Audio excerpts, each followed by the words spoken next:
Okay, we'll get started getting rid of the brackets, distribute that 2 out there.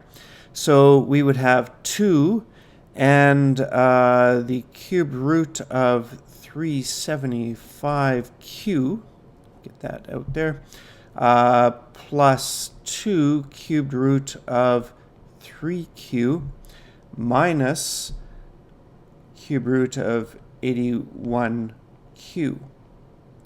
Okay, and so now let's take each of those 3 terms and see if we can break those down a little bit further. We have to think in terms of cube roots. Cube roots, one of them being 125.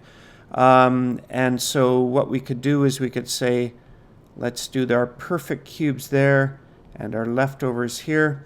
So we have 125 times 3 gives us our 375. And the q is just by itself. We can't do anything with that, so we'll leave that over there. The next one, there's not much we can do with just 3q in there, so we'll leave that as is. And then that last one, thinking in terms of cube roots again, and we think that, 27 times 3, and we just have the q by itself, so that'll be left over there.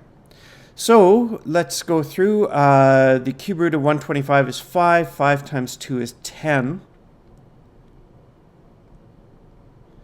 Okay, and there's not much we can do with that. We're just left with the 3q in there. And then the cube root of 27 is 3.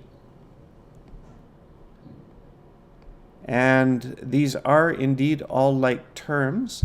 So let's bring them together. 10 plus 2 is 12. Minus 3 is 9. Cube root 3 q's. And there would be a final answer.